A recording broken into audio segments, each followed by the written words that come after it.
गरीब किसान और कंजूस सेठ। मासिमपुर गांव में एक कंजूस सेठ रहता था। उसका नाम लाला मदन लाल था। वह बहुत ही कंजूस था और कभी भी गरीबों की मदद नहीं करता था, हमेशा खाता रहता था। इस वजह से मदन लाल बहुत ही मोटा हो गया था। मदन लाल दूसरों से खेती करवाया करता था और उन्हें समय पर पैसे भी नहीं देता था, जिससे बहुत सारे लोग उससे दुखी रहते थे। पर इससे लाला को कोई फर्क नहीं पड़ता था। एक बार की बात है, लाला मदन लाल अपने घर पर बैठा हुआ था। तभी वहाँ रामू नाम का एक किसान आया और मदन लाल से कहने लगा, सेठ जी, अब तो मेरा हिसाब कर दो, आपने अभी तक मेरा हिसाब नहीं किया है। सेठ कहता है, हाँ हाँ मुझे पता है, लेकिन अभी हिसाब नहीं हो सकता क्योंकि मेरे पास पैसे नहीं हैं। जब पैसे आएंगे तब तुम्हारा हिसाब कर दूंगा। रामू पैसों के लिए बोलता रहा, लेकिन सेठ ने उसे पैसे नहीं दिए और कहा, ज़्यादा परेशान करोगे तो तुम्हें काम से निकाल दूंगा। यह सुनकर रामू काफ़ी दुखी हो गया और वहाँ से अपने घर चला गया। घर आने पर रामू की बीवी ने कहा, अरे आप आ गए, राशन नहीं लाए, क्या हुआ? आज तो आप राशन लाने वाले थे, क्या सेठ ने पैसे नहीं दिए? रामू ने दुखी मन से कहा, हाँ तुम ठीक कह रही हो, सेठ ने आज भी पैसे नहीं दिए, इसलिए राशन नहीं ला पाया। रामू की बीवी ने कहा, आप उस सेठ का काम क्यों नहीं छोड़ देते? अगर राशन नहीं आएगा तो हम क्या खाएंगे? इस पर रामू ने कहा, आज तुम जैसे तैसे इंतज़ाम कर लो, कल सुबह मैं फिर से सेठ के पास पैसे मांगने जाऊंगा। जैसे ही सुबह हुई तो रामू सेठ के पास चला गया। सेठ ने जैसे ही रामू को देखा तो बोला, अरे रामू, तू सुबह सुबह फिर आ गया? तुझसे मैंने कहा था मेरे पास पैसे नहीं हैं, मेरे पास क्या करने आया है? इस पर रामू ने कहा, अरे सेठ जी, आप तो बड़े आदमी हैं, आप ऐसा क्यों कर रहे हैं? मैं बहुत गरीब हूँ, घर में खाने के लिए कुछ नहीं है, कृपया मेरा हिसाब कर दें।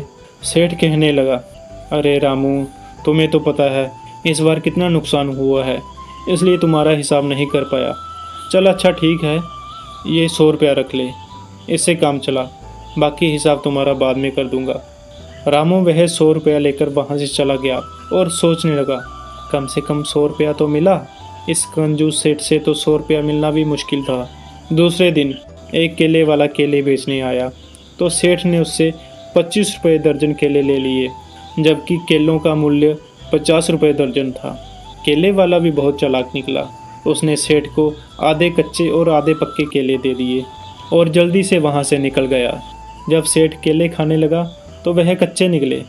सेठ ने अपने आप को ठगा महसूस किया और वह केले उसने पकने के लिए रख दिए ताकि बाद में खा सके। धीरे धीरे समय गुजरा और सेठ मदन लाल और ज़्यादा कंजूस होता चला गया। वो हमेशा गरीबों के पैसे मार लिया करता था, जिससे रामू भी काफ़ी परेशान रहता था क्योंकि अभी तक सेठ ने रामू के पैसे नहीं दिए थे। एक दिन रामू गांव के सारे किसानों को लेकर सेठ के पास पहुंच गया और उसने सेठ से कहा, अरे सेठ, अब तो बहुत दिन हो गए हैं, हमारे पैसे हमें दे दो, नहीं तो हम तुम्हारा काम छोड़ देंगे। बाकी किसानों ने भी रामू का पूरा साथ दिया। इस पर सेठ ने कहा, ठीक है, छोड़ दो काम, वैसे भी मुझे तुम लोगों की कोई ज़रूरत नहीं है और ना ही मैं तुम लोगों के पैसे दूंगा। यह सुनकर सारे किसान वहाँ से काम छोड़कर चले गए। वहीं जब सेठ को केलों के बारे में याद आया तो उसने देखा सारे केले खराब हो गए थे और उसने अपने आप से कहा, अरे नहीं, मेरे तो 25 रुपये बर्बाद हो गए। धीरे धीरे समय गुजरने के साथ किसानों के काम छोड़ने से सेठ की सारी खेती खराब होने लगी। यह देखकर वह काफ़ी दुखी हुआ। एक दिन सेठ की बीवी ने सेठ को परेशान देखा तो कहने लगी, अब परेशान होने से क्या फ़ायदा, ये सब आपकी वजह से हुआ है। अगर आप किसानों को उनके पैसे समय से दे देते तो आज इतना नुकसान नहीं होता। सेठ की बीवी ने सेठ को काफ़ी समझाया, लेकिन वह नहीं माना और वहाँ से उठकर चला गया।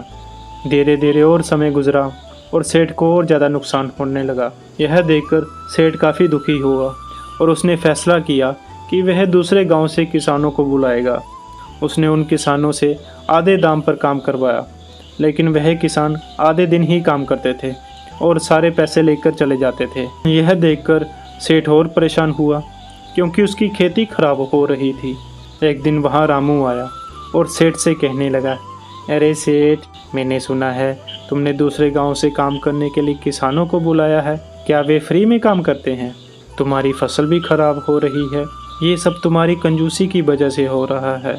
यदि तुम मेरे और बाकी किसानों के पैसे समय से दे देते तो ये दिन नहीं देखना पड़ता और तुम्हारा इतना नुकसान भी नहीं होता। अभी भी समय है, तुम हम लोगों के सारे पैसे वापस दे दो, हम सब लोग काम पर आ जाते हैं। यह कहकर रामू वहाँ से चला गया। उसे पता था एक दिन सेठ उसे फिर से काम पर बुलाएगा, क्योंकि सेठ अपना ज़्यादा नुकसान होता नहीं देख सकता।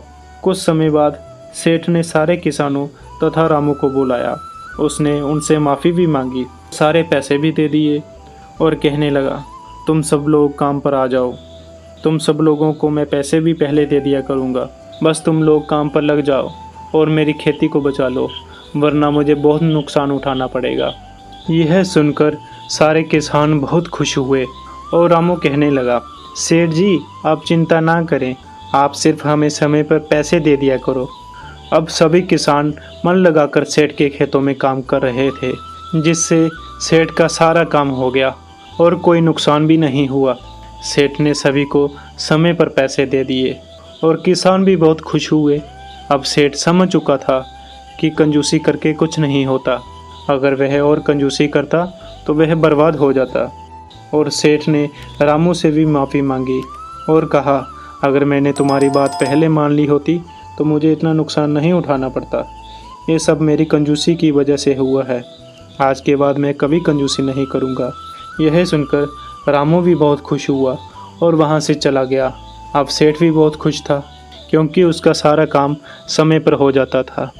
कहानी अच्छी लगी हो तो हमारे चैनल को लाइक, शेयर और सब्सक्राइब करना ना भूलें। कहानी सुनने के लिए आपका बहुत बहुत धन्यवाद।